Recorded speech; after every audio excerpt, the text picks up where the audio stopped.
الله وبركاته. الحمد لله رب العالمين، وأفضل الصلاة وأتم التسليم على سيدنا محمد وعلى آله وصحبه أجمعين. رب اشرح لي صدري ويسر لي أمري واحلل عقدة من لساني يفقه قولي. سبحانك لا علم لنا إلا ما علمتنا إنك أنت العليم الحكيم. ولا حول ولا قوة إلا بالله العلي العظيم. اللهم أنت ربي لا إله إلا أنت، خلقتني وأنا عبدك، وأنا على عهدك ووعدك ما استطعت، أعوذ بك من شر ما صنعت، أبوء لك بنعمتك علي وأبوء بذنبي، فاغفر لي فإنه لا يغفر الذنوب إلا أنت. Muslimin dan muslimat, mudah-mudahan kita semua dikasihi dan dirahmati oleh Allah Subhanahu wa ta'ala. Alhamdulillah, malam ni siri yang kedua pengajian kitab fiqh Tanwirul Masalik, syarah kitab Umdatus Salik. Kita sambung bacaan kitab muka surat 2. Qala al-musannif rahimahullah, wa yukrahul mushammas fil biladil harrati fil awanil muntabi'ati wa hiya ma yutraqu bil matariq illa adh-dhahaba wal fiddah wa tazulu bit tabrid. Makruh menggunakan air al-mushammas, air yang kena pancaran matahari. Air tu duduk dalam bekas yang boleh berkarat, bekas besi, bekas tembaga, bukan bekas plastik. Kemudian terdedah kepada pancaran matahari, bekas besi, bekas tembaga,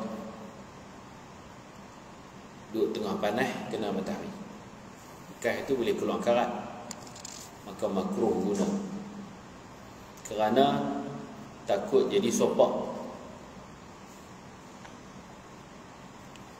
Pada waktu tengah hari, kalau matahari pagi tak apa, matahari panas. Di negara musim panas, kalau negara tu musim sejuk, matahari tengah hari pun tak panas. Ni matahari yang panas, matahari tengah hari di musim panas. Negara kita tak ada musim panas.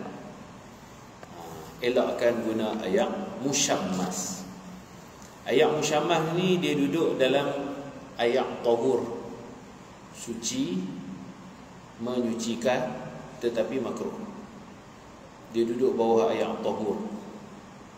Kita baca dah sebelum ni, air terbahagi kepada 3 istilah. Yang pertama tahur, suci lagi menyucikan. Yang kedua nama dia tahir, Melayu sebut tahir lah, tahir, suci pada dirinya tetapi tidak menyucikan. Contoh yang Milo, yang sirap, dan juga air yang telah digunakan, musta'mal, suci tapi tak menyucikan. Yang ketiga air najis ataupun mutanajis, air yang masuk di dalamnya najis. Najis itu merosakkan air. 3 istilah. Air terbahagi pada 3. Sebahagian kitab air terbahagi pada 4, sebab musyammah ni pun dia bernombor. Air kena matahari ni nombor 4. Tapi pendapat yang mu'tamad dalam mazhab Syafi'i, ayat ada 3 aja. Musyammah tu duduk bawah ayat mutlak. Ayat mutlak ada yang harus digunakan, ada yang makruh digunakan. Ayat mutlak yang harus, hak tak kena matahari lah. Ni ayat ni duduk bawah bumbung elok. harus kita berwuduk, harus mandi wajib, harus cuci najis. Dijemur tengah panas, bukan dalam botol botol plastik, duduk dalam bekas tembaga besi, mutlak juga. Cuma mutlak makruh. Ayat mutlak ada dua. Ayat mutlak tu namanya tahur. Kenapa mu'tamad? Ayat ada 3 je. Sebab hak nombor 4 tu pun duduk bawah hak nombor 1 tu. Hak tahur tu, tahur harus, ayat mutlak. Tahur yang makruh, musyammas. Sebahagian ulama kata ayat tahur, ayat tu suci lagi menyucikan, dia pecah 3. Harus, makruh, haram. Harus, makruh, haram ni duduk bawah air pembahagian pertama yang namanya tahur. Kalau kita ambil wuduk sah, tapi ada satu lagi nama dia haram, iaitu kita curi ayam orang. Kita curi ayam paip orang, meter orang, kita ambil semayang, sah tak? Sah semayang sah. Siapa tak sah pula? Ayam tu suci lagi menyucikan, mutlak tahur. Tapi haram, haram aridi, haram pasal mencuri. Kawan tu jenuh bayang, duit bil, kita duk balas. Salat diterima ke tak? Wallahu alam, tu kerja Allah. Dikira otak kita cetek ni ditolak no. Seperti curi kain orang, curi serban orang, curi selendang orang, mai duk jadi tok syekh. Padahal balas. Jiran jemuk dia balas. Dia lilit serban, dia buh serban, tempo apa semua, pegang tasbih pun balas orang. Ibadat dia sah lah, terima tak terima tak tahu lah. Dipanggil maghsub, ma'ul maghsub. Hukum dia suci lagi menyucikan, tahur mutlak, tapi haram pasal curi. Jadi ayat ada 3, tahur, tahir, najis. Bawah tahur tu pecah 3 lagi. Siapa rajin buat rajah lah. Saya cakap ni jari gitulah, buat rajah sendiri ke kitab. Kita mengaji dari basic supaya kita faham apa itu fiqh, apa itu syariah, apa itu hukum hakam. Ilmu ni ilmu fardu ain. Ramai juga yang beli kitab tapi tak buat mai kot. Tengok tak apa ramai yang buat mai. Lupa jadual baru-baru gini awal-awal. Jumaat minggu ketiga insya-Allah. Baik, ayat musyammah ni makruh pasal takut jadi penyakit. Itu je lah. Tengok di bawah, kenapa makruh? Ta'lil, alasan, sebab. Hukum mesti ada sebab. Makruh kerana ia penyebab penyakit sopak atau bertambahnya sopak. Hak tu ada sopak dah, kalau guna ayat kena matahari ni takut tambah lagi sopak. Boleh jadi sopak atau tambah sopak. Dan sebenarnya kata guru saya Syekh Mustafa Bura, sebenarnya ada hadis tapi dia tak tulis lah hadis tu, pasal hadis tu dinilai oleh para ulama hadis lemah. Ma'ul musyammas, bunyi hadis, yurisul baras. Ayat yang kena matahari panas, bukan musim sejuk, duduk pula dalam bekas boleh karat ni, boleh bawa kepada penyakit baras, sopak. Air yang kena pancaran matahari, kata Nabi, boleh menyebabkan sopak. Jangan cari pasal. Tapi hadis tu dhaif. Hadis tu hadis lemah. Bila hadis lemah tak boleh dijadikan sandaran hukum. Kitab ni kita hukum. Syekh tak tulis lah. Tapi imam kita, Imam An-Nawawi dalam mazhab Syafi'i, Imam Nawawi memilih tak makruh. Pasal apa Imam Nawawi kata tak makruh? Pasal hadisnya tak kuat. Hadis hukum mesti sahih atau hasan, dhaif tak boleh jadi hadis hukum. Hadis hukum hanya untuk fadilat, mu'jizat, manaqib, cerita kemuliaan sahabat ke apa ke boleh. Hukum tak boleh. Kalau kita tengok dalam kitab Fathul Qaribul Mujib, kitab Arab mazhab Syafi'i, insya-Allah saya tengah dulu terjemah. Di pondok-pondok memang baca Fathul Qarib. Disebut dalam tu ayat musyammas makruh, di bawah disebut waqtaran Nawawi adamal karahah itlaqan. Imam Nawawi memilih pendapat tak makruh secara mutlak, tak makruh. Tu kalau jadi sopak, jadi sopak tanggung sendiri. Tempat rujukannya ialah doktor-doktor, bukan kitab fiqh. Nak jadi sopak tadi sopak, yang tu doktor yang cakap. Dia tak ada hukum. Hukum dia yang tu mutlak, boleh pakai, tidak makruh. Tu kata Imam Nawawi, kuatlah. Imam Nawawi ni bila ada banyak pendapat, dipegang pendapatnya. Okey. Jadi kalau tak makruh, ayat tahur ni ada dua aje lah. Ada halal dengan haram, makruh tak ada. Ada ulama kata ayat tahur ni 3. Harus, makruh dan haram, itu ayat yang dirampas atau yang dicuri. Baik. Kecuali bekas dari mah dan perak. Kalau kena pancaran matahari bekas tu mah perak, dia bukan jenis bekarat, mah perak. Tak makruh Tapi haram pula. Nanti kita akan baca bekas mah perak ni tidak boleh dijadikan kegunaan. Nak buat sup tak boleh, nak buat kuah tak boleh, nak buat ayam tak boleh. Bila bekas tu mah perak, dia tak makruh. Jadi boleh guna. Dah dia haram. Dia teruk lagi. Itu maksudnya. Jadi dia ambil wuduk guna apa? Guna gayung mah. Bukan tak apa, berdosa itu. Sebab mah bukan dicipta untuk kegunaan, isti'mal. Camca mah tak boleh, gelas mah tak boleh, cawan mah tak boleh, periuk mah tak boleh, mangkuk mah tak boleh. Mah ni hanya dibenarkan orang perempuan pakai barang kemah, berbentuk gelang, bukan cawan, berbentuk cincin, bukan senduk. Buat senduk mah tak boleh, kasut mah pun tak boleh. Tu orang main bola dapat kasut mah tu, kasut sungguh lah, kan nama je. Kasut mah tu mah betul ya? Saya pun tak tahu. Kalau sungguh tak boleh, kena pergi jual. Dapat tu pergi jual. Simpan pun tak boleh. Pendapat mu'tamad dalam mazhab Syafi'i. Kalau dia terima hadiah mangkuk mah betul ya? Bukan warna je mah. Dia kata aku tak bubuh nasi dalam mangkuk tu, tak bubuh Maggi dalam tu, tak guna pun, duk tak sebagai perhiasan pun tak boleh. Dipanggil ittikhaz. Ma haruma isti'maluhu harumat ittikhazuhu. Kaedah fiqh. Apa haram guna, haram simpan.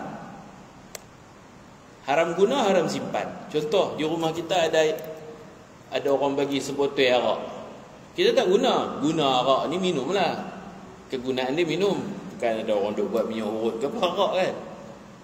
Kita dah orang bagi, mungkin India mana bagi kat kita sebotol, kita pun tak di depan rumah lah, ruang tamu tu, kenang-kenangan. Minum tak? Simpan je. Abang kawan-kawan mai tanya ni botol kicap tak botol arak lah. Ada arak hantar minum. Minum haram, simpan tak apa. Tak. Kullu ma haruma isti'maluhu harumat ittikhazuhu. Tiap-tiap haram guna, haram simpan. Simpan pun tak boleh. Tak boleh simpan.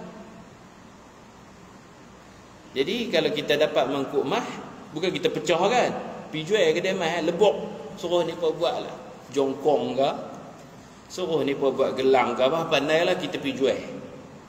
Jangan lu simpan di rumah. Yang pertama pencuri masuk lagi. Tak boleh. Menggunakan mah perak laki perempuan tak boleh. Nanti kita akan jumpa tajuk bejana, bekas-bekas lah. Bejana ni mangkuk, pinggan, semua tu dipanggil bejana. Alat-alat yang kita simpan sesuatu. Mah perak tak boleh. Kecuali orang perempuan boleh pakai di badan. Pakai tu gelang, bukan jam. Jam mah tak boleh.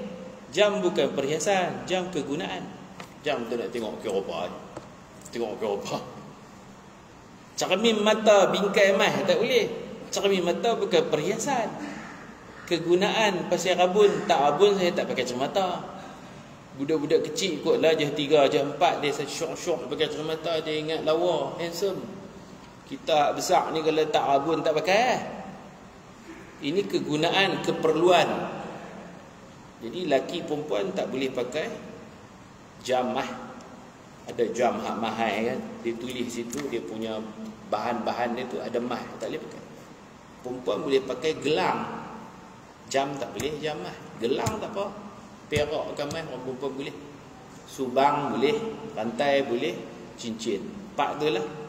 Gelang pula, gelang tangan, bukan gelang kaki. Gelang, cincin, subang dan rantai. 4 tu dia panggil huli, perhiasan tubuh. Hal lain-lain tak boleh mai perak. Nanti kita bacalah tajuk dia tu.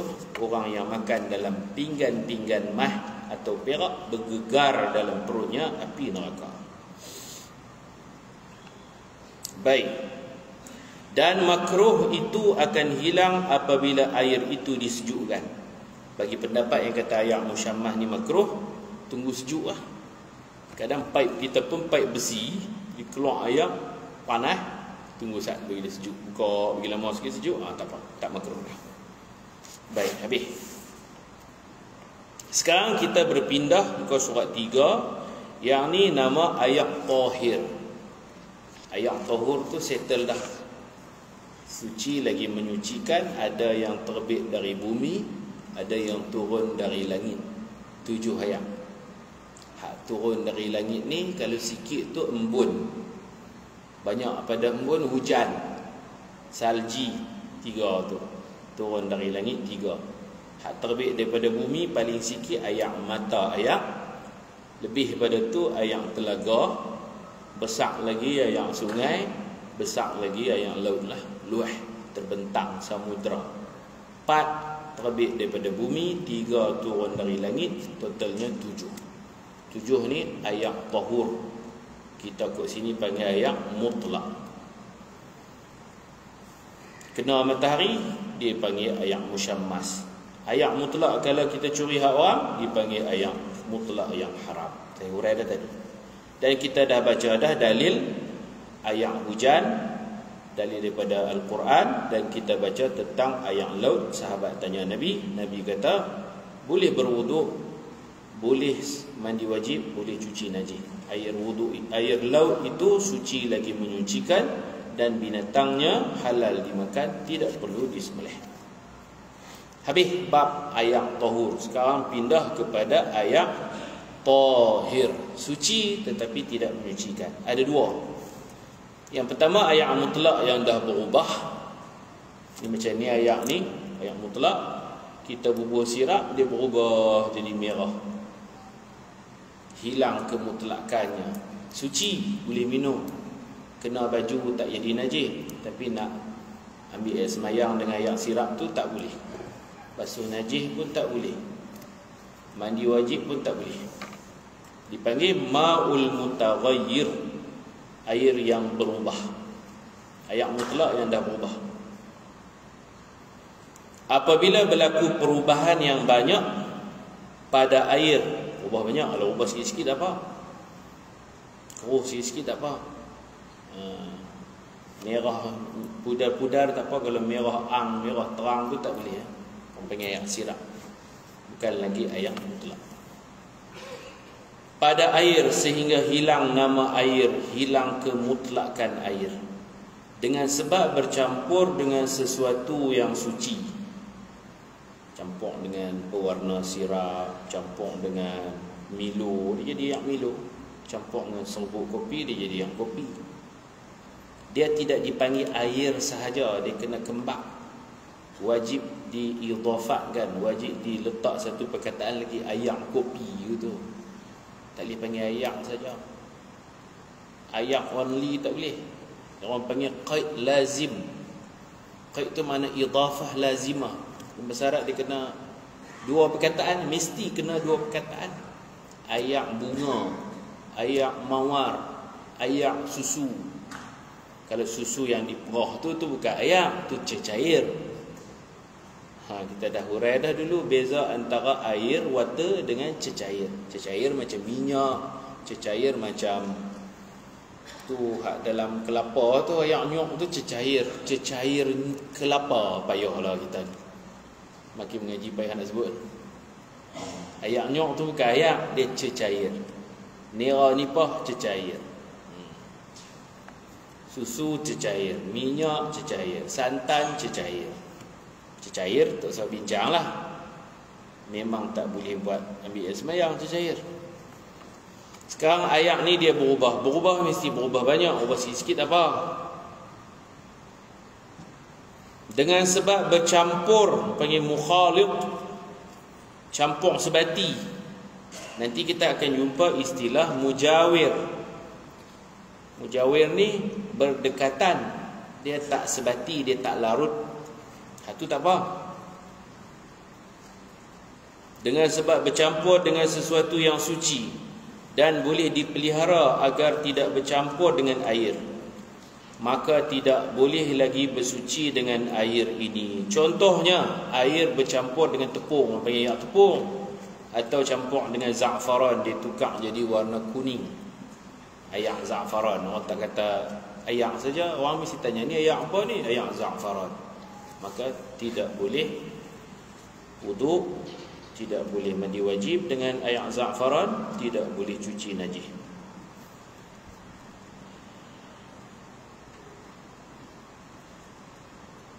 Itu satu. Yang kedua, air musta'mal, suci, tidak menyucikan. Begitu juga tidak boleh bersuci dengan air yang musta'mal. Musta'mal yang telah digunakan. Terjemah Melayu dia, yang telah digunakan. Ista'mala yasta'milu. Musta'mal isim maf'ul, yang telah diguna pakai ayat tu. Guna apa? Guna untuk wuduk, guna untuk mandi wajib, guna untuk basuh najis. Dipanggil air musta'mal, iaitu air yang kurang dari 2 kolah dan telah digunakan untuk mengangkat hadas, sekalipun hadas kanak-kanak, atau air yang kurang dari 2 kolah dan telah digunakan untuk menghilangkan najis. Hadas tadi itu ada 2. Air yang digunakan untuk hadas kecil, wuduk. Yang kedua, air yang telah digunakan untuk hadas besar, mandi wajib. Yang ketiga, air yang digunakan untuk menghilangkan najis. Maka tidak boleh lagi bersuci dengannya, walaupun air itu tidak berubah. Ayat musta'mal ni macam ni. Ayat musta'mal, terjemah Melayu, ayat yang telah digunakan. Soalannya, bila jadi musta'mal? Bila kita berwuduk, wuduk kerana batal, bukan tajdid wuduk. Tajdid wuduk ni makna renew, memperbaharui wuduk. Memperbaharui wuduk maksudnya wuduk tu ada, dia ambil sekali lagi. Yang tu tidak jadi musta'mal. Macam tuan-tuan ada ayat semayang maghrib kan, ada lagi tak kentut lagi kan, ada no? Jadi tuan-tuan nak semayang isya, siapa rajin pergi ambil sekali lagi. Ambil sekali lagi tu bukan pasal batal, pasal tadi untuk maghrib dah semayang maghrib, ni isya asing lah. Man tawadda'a wa man tawadda'a wa huwa tahirun kutiba lahu 10 hasanat. Nanti kita akan jumpa hadis. Siapa ambil yang semayang padahal dia belum batal, ditulis baginya 10 pahala. Bagus. Saya dekat-dekat insya, pergi tandas ambil semayang. Ambil semayang. Jadi tak jadi musta'mal. Tuan-tuan cedok ayat satu gayung, tuan-tuan celup pun tak apa. Celup tangan, kumuk, celup, ambil celup, basuh muka, jatuh kot dagu, jatuh dalam gayung tu balik, tak apa. Lepas tu ambil ayam, basuh siku, dia turun pun masuk dalam cebok gayung tu. Belah ni pun serupa 3 kali. Sapu kepala pun guna ayat gayung tu, sapu telinga guna ayat gayung tu. Last kali ikutlah, nak celup dengan kaki pun tak apa, nak cerok pun tak apa. Kot tak muat kot kaki no, hak saki baki tu, juri kaki, gosok-gosok-gosok dua-dua belah. Tak apa ke? Tak apa, sebab dia tak jadi musta'mal. Ayat yang sikit tu, satu gayung tu, ayat tu mulanya mutlak, habis wuduk kita pun mutlak. Sebab wuduk kita bukan pasal batal. Kita ambil wuduk dalam keadaan kita sudah sedia ada wuduk. Tak timbul masalah musta'mal. Musta'mal ini berlaku kepada orang yang ambil ayat semayang kerana batal. Faham? Dia ambil ayat semayang tu untuk angkat hadas. Dia tak ada ayat semayang, lepas ambil ayat semayang baru ada ayat semayang. Hak tu ada yang musta'mal. Kalau kita ada wuduk, kita berwuduk lagi, tidak timbul musta'mal. Tak payah celup kola, celup dekat gayung tu pun boleh. Menitik pi lah ke mana pun, letak pi lah. Dia mutlak dari awal sehingga selesai wuduk. Pasal kita tak ambil wuduk pun kita ada wuduk, ambil wuduk, double wuduk, bagus dapat pahala, rajin. Hal yang sama, kita angkat mayat. Kita ambil semayang lah, mayat sampai kita angkat. Nabi kata siapa angkat mayat, dia sunat pergi ambil semayang sekali lagi. Dia buat tak? Kalau van masuk ke mana mayat, tu ke belah ni, ni. Jadi bila van mai, kita pun undok. Jangan bagi van masuk dalam masjid tu dah. Undok, buka pintu belakang tu, kita pun tarik keluar, usung. Kita angkat kan, kita ada ayat semayang, letak sini. Sepatutnya jangan kalut semayang lagi. Bagi yang angkat itu sunat dia pergi ambil wuduk. Nabi sebut, man hamala mayyitan falyatawadda. Siapa angkat mayat, sunat sebelum dia nak semayang jenazah, dia pergi ambil wuduk. Dia ada wuduk, dah ambil wuduk lagi. Jadi ambil wuduk tu tak jadi musta'mal, buat pergi mana pun, boleh celup dalam gayung. Wa man ghasala mayyitan falyaghtasil. Siapa mandi mayat, sunat dia mandi. Siapa angkat mayat, sunat ulang wuduk. Kau wajib sunat. Tapi tempat kita bila angkat-angkat tok habis. Oh tak habis, aku baru nak pergi ambil wuduk. Tak, dan kita tak membudaya macam tu. Cuba-cuba ubahlah. Tok tu bagilah masa berapa minit? 5 minit lama sangat kot. Dan bukan semua orang angkat, hak angkat saja pergi ambil wuduk lain. Tu sekali habis sembahyang mayat, kita angkat masuk van pula. Sebelum kita nak pergi kubur, kita kena pergi tong tu pergi ambil wuduk lagi sekali. Mula angkat masuk masjid, sekali angkat masuk van pula, ambil wuduk lagi. Walaupun wuduk tak batal. Ini didikan Nabi. Hari ni orang kata hari guru kan. Nabi syorkan macam tu. Siapa angkat mayat, ada ayat semayang pun ambil semayang lagi. Bukan pasal batal. Jadi ayat semayang dia tidak akan jadi musta'mal. Sebab dia tak ambil semayang pun tak apa, ambil pun tak apa. Kalau ambil tu baguslah, ikut saranan Nabi SAW. Siapa mandi mayat, sunat dia mandi. Siapa angkat mayat, sunat dia berwuduk, walaupun wuduknya tidak batal. Jadi itu tak timbul musta'mal. Musta'mal ini berlaku kepada wuduk orang yang batal wuduk. Batal wuduk, dia pergi ambil wuduk. Dan musta'mal itu tertumpu kepada anggota-anggota yang wajib saja. Anggota hak wajib-wajib saja. Yang wajib ni muka. Yang Allah Ta'ala sebut dalam Quran tu lah wajib. Faghsilu wujuhakum, basuh muka. Ini wajib. Wa aydiyakum ilal marafiq. Ini wajib. Tangan sampai siku. Dua belah ni. Wamsahu bi ru'usikum, kepala sapu kepala. Ini wajib. Telinga tak wajib. Wa arjulakum ilal ka'bain, basuh kaki sampai buku lali. 4 ni lah.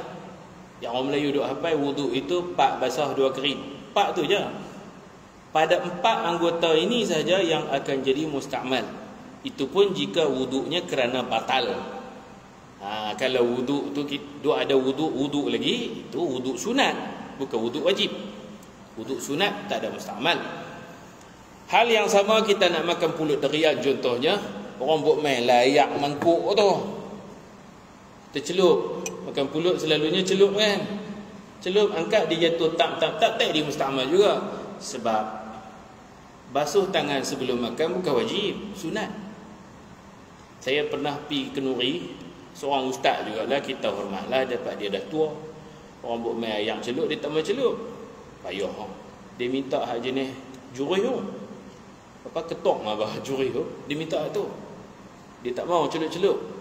Tak mau tak apa lagi, dia berhujah pula. Dia kata kalau celup rugi ya, ayam mutlak sekali dia musta'mal. Musta'mal mengikut mana? Celup tu bukan ambil semayang, celup untuk makan. Hang tak mau celup, makan terus ya. Dia kata kalau celup, lagi ayak jadi musta'mal. Musta'mal ni ikut mana? Musta'mal ni cerita dia, orang ambil wudu hak batal. Dan mandi wajib, bukan mandi nak pergi sembahyang Jumaat tu. Kalau mandi nak pergi sembahyang Jumaat, hukumnya sunat, bukan wajib. Kita buh besen bawah, kita buka shower, kita mandi Jumaat. Ayak yang jatuh dalam besen tu mutlak. Jangan kencing sudah ha? Kencing jadi ayak mutanajis lah. Kita mandi tak buh sabun. Kalau buh sabun sekali jadi ayak berubah pula kan, dia bubui. Sabun tak bubuh, kencing pun tak. Kita mandi saja, aku mandi sunat Jumaat, nama pun sunat. Kita tak buh sabun, kita tak kencing. Jadi dalam besen bawah tu bertakung ayak mandi kita tu. Hukum dia apa? Mutlak. Sebab mandi tu bukan mandi wajib. Musta'mal hanya berlaku selepas mandi wajib dan selepas wuduk yang wajib. Wuduk yang wajib bukan semua, kumuk tak wajib. Basuh pergelangan tangan tak wajib, muka yang wajib. Jadi kita basuh muka dengan niat berwuduk, niat angkat hadas. Basuh muka hak first. Sebab basuh muka selalunya kita basuh 3 kali, bercampur tu.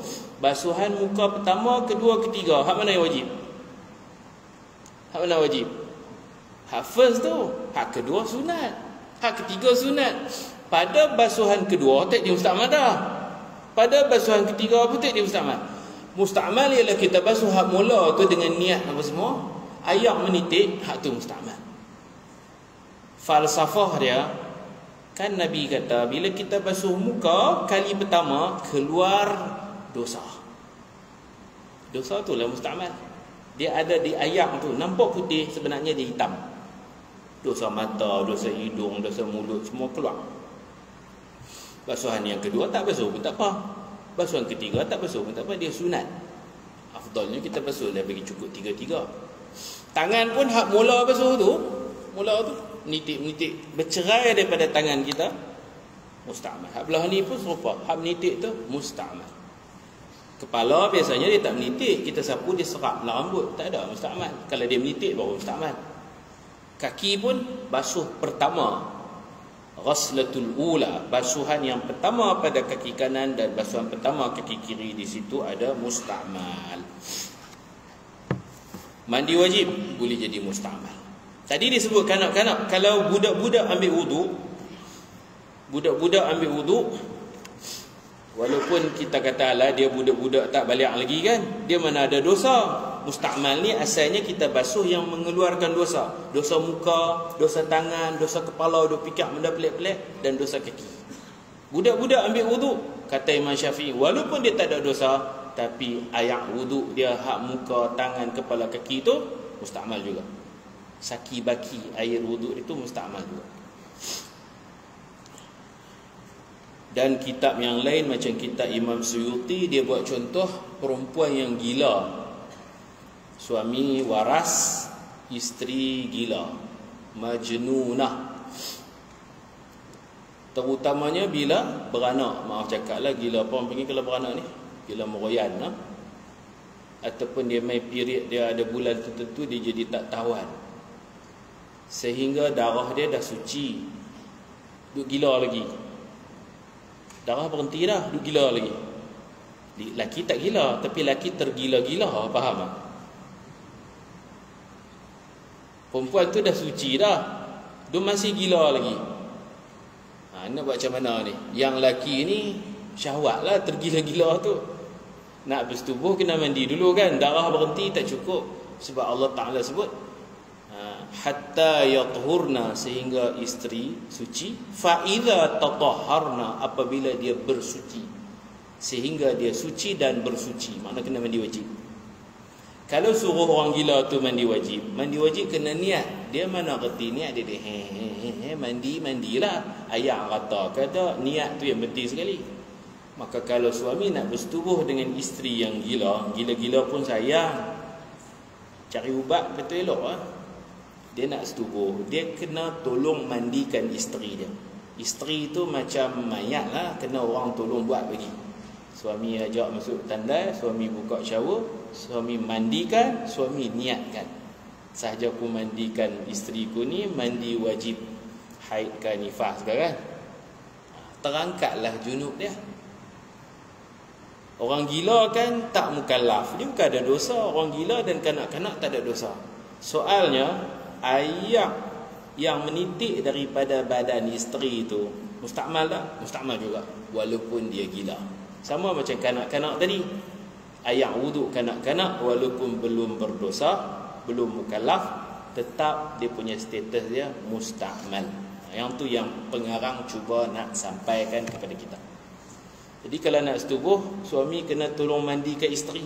Habuanlah siapa dapat bini gila. Bini kita tak gila, dia mandi sendiri lah. Suami kena tolong mandikan, kena tolong niat kat dia, pasal dia tak reti niat. Pastikan air rata seluruh badan, mandi. Air mandi dia tu dipanggil air mustakmal juga. Walaupun kalau nak kait dengan dosa, orang gila mana ada dosa no? Tak ada akal. Kanak-kanak pun tak ada dosa pasal tak balik. Tapi mustakmal tetap mustakmal. Sebab ta'rif mustakmal ialah air yang digunakan pada sesuatu yang wajib. Mandi tu mandi wajib. Nak setubuh kena mandi. Mandi tu status dia mandi wajib. Kanak-kanak pun kalau nak sembahyang wajib berwuduk. Walaupun dia belum wajib solat, tapi dia tak boleh solat buta macam tu, dia kena ambil wuduk. Jadi wuduk kanak-kanak pun jadi mustakmal. Air mandi orang gila pun jadi mustakmal.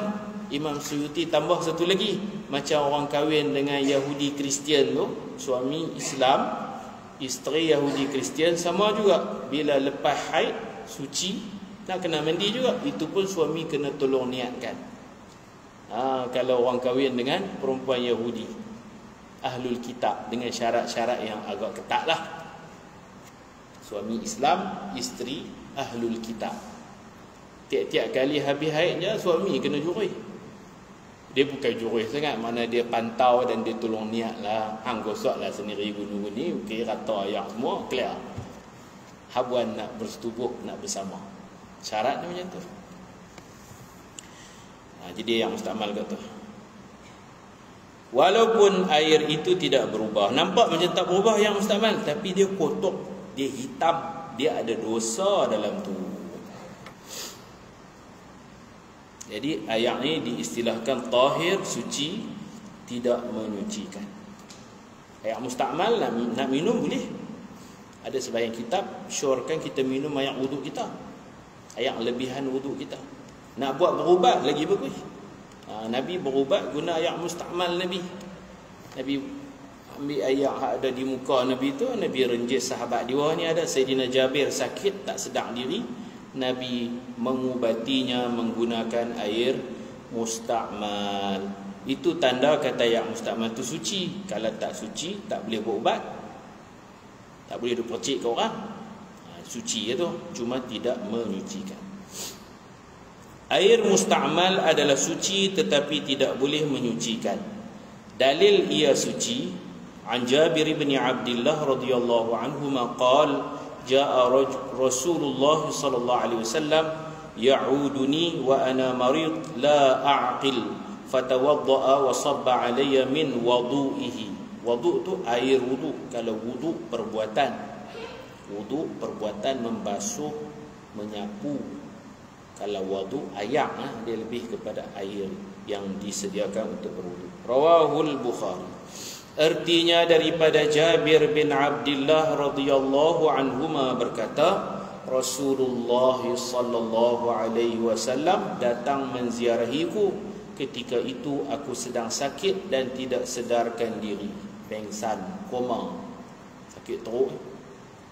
Di kampung dia lah, kampung Bani Haram di pinggir Madinah. Sekarang boleh ziarah kampung tu, ada rumah Sayyidina Jabir, rumah yang Nabi datang ziarah. Dan rumah itu juga pernah jemput Nabi makan roti, kemudian Nabi panggil semua tentera Khandaq, pi habis. Sayyidina Jabir pun gelabah lah, lari bajet. Tapi Nabi koyak kecil-kecil semua boleh makan. 800 orang makan 3 keping roti. Tuan-tuan buatlah kenduri capati 3 keping, panggil 800 orang. Macam mana nak jadi? Nabi koyak tak apa. Sayyidina Jabir kata rumah saya kecil, mai pun sampai 800. Nabi kata tak apa, bagi ni pun masuk 10 orang. Aduh, nak bagi alasan apa lagi. Tak apalah, Nabi buat lagu mana pun. Dengan izin Allah, 3 keping roti cukup, boleh kenyang pula, bukan makan biasa-biasa. Orang lapar ni Nabi suruh makan sampai kenyang. Semua makan kenyang, cukup. Ada lebih lagi. Sayyidina Jabir dan isteri dan anak dia boleh makan. Itu cerita lain lah tu. Ni cerita dia sakit tak sedar diri, Nabi mai ziarah. Dalam riwayat lain, Nabi mai itu berdua, seorang lagi bersama dengan Sayyidina Abu Bakar. Nabi dan Sayyidina Abu Bakar datang ziarah. Baginda berwuduk dan menuangkan air wuduknya ke atas diriku. Terus sedap. Nak percik-percik tu sedap. Sedap-sedap. Dia tanya terus ya. Dia kata, wahai Rasulullah, isteri saya perempuan, janda. Isteri dia janda. Kemudian dia ada anak perempuan 2 orang. Kemudian dia ada adik 9 orang. Dia ada mak. Semua perempuan. Mak dia perempuan, isteri dia perempuan, anak dia 2 orang perempuan, adik dia 9 perempuan. Dia keluarga perempuan. Ayah dia meninggal dalam perang Uhud. Dia kata kalau dia matilah, macam mana nak bahagi harta ni? Nabi pun tak tahu. Tetapi kerana dia tanya itulah turun ayatul faraid, ayat-ayat faraid. Ayat 11, 12 daripada surah An-Nisa turun di rumah Sayyidina Jabir. Jadi rumah dia tu berkat. Kerana dia tanya, Nabi turun ayat yusikumullahu fi auladikum lidzakari mithlu hadzil unsayain sampai habis ayat faraid. Tu ayat ayat musta'mal, suci tetapi tidak menyucikan. Dalil ia tidak boleh menyucikan, an Abi Hurairah radhiyallahu anhu anna an-nabiy sallallahu alaihi wasallam qala la yaghtasilu ahadukum fil ma'i ad-da'im wa huwa junub. Faqalu ya Rasulullah kayfa yaf'al? Qala yatanawaluhu tanawulan, rawahu Muslim. Artinya daripada Abu Hurairah radhiyallahu anhu, sesungguhnya Nabi sallallahu alaihi wasallam bersabda, janganlah seseorang kamu mandi di dalam air yang tenang. Maksudnya air yang sikit, yang tidak sampai 2 kolah. Tak sampai. Air yang tak sampai 2 kolah. 2 kolah ni dia 190 liter ke 200 liter betul lah kuantiti dia. Air tu kalau tak sampai 2 kolah, tak sampai 190 liter, jangan mandi junub dalam tu. Jangan masuk dalam tu mandi, Nabi kata. Orang hak mandi tu sah mandi dia, tapi sekali bila dia keluar pada bekas tu, orang lain nak mandi wajib pula tak boleh. Dia masuk tak apa, dia jenis tak fikir orang belakang. Di sudut fik, kalau dia masuk, contoh tong hak orang duk bancuh ayak rumah kenduri tu, warna biru tu, nak kacau pun guna pelepah nyok dengan bawah tak? Tong biru tu ayak sekerat. Ayak sekerat rasanya tak cukup 2 kolah, tak cukup 190 liter. Dia nak mandi wajib, bukan mandi sunat, tak apa. Sunat bukan ada hadas. Dia mandi wajib, dia masuk dalam tu, boleh. Dia duduk selam, dia gosok, okey. Sekali bila dia keluar menitik tu baru mustahil. Masuk dulu, selam dulu, baru niat aku mandi wajib. Sah lah habuan dia. Nanti orang lain nak ambil semayang ke apa, tak boleh. Tu yang Nabi larang. Sebab takut memudaratkan orang lain. Orang lain nak ambil semayang ke, orang lain nak ambil basuh kencing ke, cedok, tak boleh dah lah. Bukan makna orang pertama tu tak sah, orang pertama sah, cuma jenis tak ingat orang belakang ni payah juga. Kalau seseorang masuk dalam air yang sedikit, kemudian dia selamkan badannya, dia ratakan air, lepas tu dia niat, sah mandi wajib. Tapi bila dia bangun keluar, jadi musta'mal lah, sebab menitik-menitik daripada tubuh badan dia. Bila jadi musta'mal, nanti orang lain tak boleh guna untuk siram pokok bunga, tak apalah. Nak ambil wuduk tak boleh, nak basuh najis tak boleh, sebab air tu dah berstatus tidak menyucikan. Suci tetapi tidak menyucikan. Tu yang Nabi pesan dekat sahabat, kalau ada yang sikit jangan masuk dalam air tu. Kalau macam kolam hotel tak apalah, dia junub terjun dalam kolam hotel boleh tak? Oh tak apa, ayak banyak, terjun bi ya. Niat siap-siap pun tak apa sebelum terjun. Nak niat dalam ayak pun boleh, no problem, ayak banyak. Ni ayak sikit Tapi kata janganlah dia buat macam tu. Ingat orang belakang sama. Janganlah seseorang kamu mandi wajib di dalam air yang tenang, iaitu air sedikit yang tidak sampai 2 kolah, ketika dia sedang berjunub. Junub tu ada besar.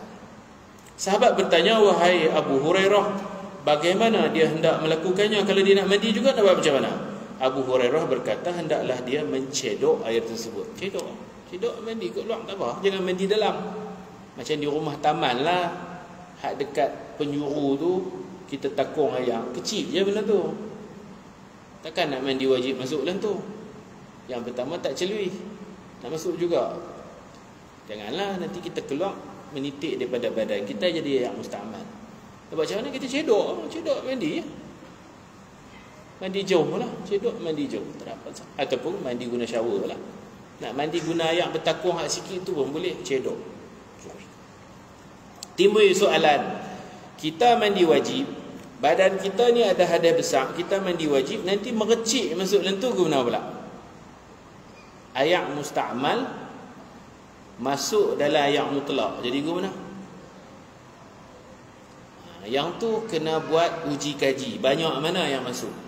Sebab air musta'mal ini kita faham tadi falsafah dia macam dakwat, dia dosa, dia kotor, tapi nampaknya putih. Banyak mana yang merecik? Kalau takat merecik 3-4 titik, kita bubuh dakwat agak-agak 3-4 titik dakwat, adakah air yang bertakung tu jadi hitam? Tak hitam tak? Tak kan? Maknanya kalau masuk sikit-sikit tak apa. Masuk sikit-sikit, dia bukan nak mengubah sifat air mutlak. Contohlah ni ada, kita simpan air, kita simpan air. Kalau tutup okey lah, kecemasan ke apa ke, kita simpan air mutlak lah. Lepas tu sini ada paip, kita duk berwudu, dia merecik je. Kita usaha jangan bagi masuk, tapi masuk juga sikit-sikit. Agak-agak kalau yang masuk tu dakwat, percik sikit-sikit, adakah air ni jadi hitam tak? Itu orang panggil takdirian. Cuba fikir, cuba takdir tengok. Rasa kalau takat mercik sikit-sikit tu, kalau kata kita spray dakwat sebanyak tu juga tak berubah kan? Tak apa, masih kekal mutlak. Masih kekal mutlak. Air mutlak masuk air musta'mal, tak terlalu banyak air musta'mal masuk dalam air mutlak tu. Jadi air mutlak itu masih kekal kemutlakannya. Tapi kalau dia pergi masuk mandi dalam tu, dia mangkit, memang banyaklah. Walaupun nampaknya tidak berubah. Cuba bayangkan kalau badan dia penuh dengan dakwat, menitik dakwat daripada badan, habislah air tu. Air tu berubah. Orang panggil perubahan secara takdir. Kok mana pun tak nampak berubah, cuma uji kajinya macam tu. Uji kajinya begitu. Kalau dia berubah, baru dihukum ayat tu tidak suci. Suci tetapi tidak menyucikan. Kita berhenti takat ni dulu. Mudah-mudahan ada manfaat, insya-Allah. Siapa yang tak faham boleh tanya lah. Ada soalan? Ya, sila. Air sungai. Dia keruh. Air sungai, dia air tahur, air mutlak. Sebab dia yang kita bilang 7 tadi tu. Air mata air telaga, air sungai, air laut. Satu hak terbit daripada bumi, hak turun dari langit, air embun, air hujan dan air salji. 7 kan. Salah satunya ma'un nahri, air sungai. Dia jadi keruh tu bukan dengan perbuatan kita, tetapi dia panggil mamar majrahu, laluan dia. Dia lalu ke tanah merah ke apa ke, menyebabkan dia keruh. Tak ada masalah. Air sungai yang keruh tak ada masalah, dia masih mutlak. Bahkan kata sebagian ulama, kalau sengaja kita keruhkan pun tak apa. Sengaja kita keruhkan, asal air macam ni air tawar, air gaul ni air tawar. Ada dua benda yang kita boleh sengaja ubah dia, tapi dia masih mutlak. Yang pertama, kita buah garam laut. Buah garam laut kita goncang masih berdengung. Bukan garam halajel, tu garam garam bukit kan. Garam laut kita buah banyak, buah sampai masih berdengung tak apa, pasal dia ambil hukum air laut. Air laut pun masih boleh basuh kencing, boleh basuh najis, boleh mandi wajib di laut, boleh berwuduk, boleh segala-galanya. Satu, kalau masuk garam laut dengan sengaja sekalipun, mutlak. Yang kedua, kita buat masuk tanah merah, kita goncang, dia keruh merah. Tanah hitam, tanah gambut, dia jadi hitam. Air kopi, bukan air kopi, yang tanah. Air tanah tak apa, pasal lagi power, lagi suci, menyucikan, bertambah-tambah suci. Pasal apa? Pasal anjing kalau jilat, memang kita kena buat gitu. Air campur tanah, dua tu lah. Tapi kalau kita blend pandan, kita bubuh, kita goncang-goncang hijau, yang tu dipanggil mukhalid. Yang tu air berubah sebati, yang tu tak boleh kan? Air pandan nak minum boleh, nak basuh najis, nak ambil wudu tak boleh. Pasal kita sengaja blend dia, mesin dia dah berubah daripada air mutlak kepada air pandan, tak boleh. Dua aja, air tanah dengan air garam laut tu tak apa, walau sengaja buh pun tak apa. Macam orang duk rendam kaki tu kan, rendam kaki, kalau dia bubuh garam laut ke, air tu yang mutlak, kalau garam laut lah. Dan kaki yang direndam pun bukan ambil wudu, rendam je. Bukan mandi wajib, rendam kaki. Bukan ambil semayang pun, rendam kaki. Jadi kalau air tu masih putih, tak berubah, tak ada masalah, masih mutlak. Kalau kecemasan nak tak ada air, guna air tu lah. Nak pergi tandas tak ada air, cedok tu basuh. Masin Ustaz, masin garam apa? Garam laut ke garam bukit? Garam laut tak apa, boleh basuh. Bukan kata basuh luka je, basuh kemaluan boleh. Sah taharah kita tu betul tu. Dia yang bercampur sebati, yang tu dia tak jadi mutlak. Bercampur sebati. Contoh kita bubuh gula, kita bubuh kopi, kita bubuh apa? Milo, kacau sebati. Tak boleh asing lah. Dipanggil mukhalid, percampuran sebati. Yang tu dia tidak lagi mutlak. Dia panggil air kopi, air Milo. Nak asing Milo dengan air pun tak boleh lah. Buat macam mana lagi? Dia larut dalam air. Ada yang dia duduklah air, dia berubah tapi boleh asing. Yumkin fasluhu, boleh dipisahkan. Contoh, air sikit macam ni. Malam ni kita bubuh halia batang, bukan blend halia lah. Dia ada serbuk halia lain. Serbuk halia habis lah, dia sebati yang dengan air. Kita buh halia batang, kita buang kulit dia, kita cucuk masuk, kita tutup. Semalam cukup lah. Esok pagi subuh, Allah, dia tukar bau halia. Tapi halia tu boleh buang tak? Boleh kan? Air tu masih mutlak, walaupun ada perubahan bau halia. Masih ketui halia tu kita boleh hasil. Sama juga ulama kata, air sikit kita buh daun pandan, air jadi wangi ya. Wangi, bukan blend pandan, daunnya. Daun tu boleh cabut, boleh angkat buang, tak apa. Yang tu dipanggil mujawir. Dia berubah kerana berdekatan, bukan larut dan sebati. Lain tu. Jadi air pandan tu wangi, kita buang daun pandan pun duk wangi lagi. Boleh ambil sembahyang? Boleh. Bismillah ambil sembahyang, tak ada masalah. Nak pergi tandas, nak terkencing, boleh juri basuh dengan air pandan. Sebab pandan tu kita dah buang, kita boleh angkat buang. Tapi kalau kita mesin nak buang macam mana? Dia dah hijau jadi satu ni. Gitu. Perubahan mujawir daripada makna jiran. Kadang-kadang ada yang bertukar jadi busuk. Kalau pandan jadi wangi, ada yang busuk pada. Busuk ni macam ni. Ayak, dalam bilik ayak kita tu ada tikus mati. Ada apa? Banyak ekor tikus mati. Jadi kita pi musafir, kita tinggal, ayak timba tu buka, bau bilik ayak kita pula tutup rapat. Tak ada lubang angin. Bilik ayak kita tu buka, Allah busuk. Kesan daripada busuk tikus itu menyebabkan air tu pun berbau busuk. Tapi tikus itu duduk layak ke duduk luar? Duduk atas lantai. Itu pun dipanggil mujawir. Kalau nak guna ayak tu, siapa lalu gunalah. Terus kumuk je kot. Pasuk muka, apa salahnya? Bau busuk lah. Biar pergi kalau hang lalu gunalah. Bukan tikus itu terjam, mati, berenang dalam ayak. Dia mati atas lantai, berkulat. Busuk tu, udara terkepung. Jadi, efek kepada ayak, perubahan berdekatan. Bukan perubahan larut dalam ayak. Dia tak jadi mutanajis, dia tak jadi mutaghayyir apa, dia masih mutlak. Lalu guna, tak lalu tuang buang. Ayak kita banyak cerita hukum.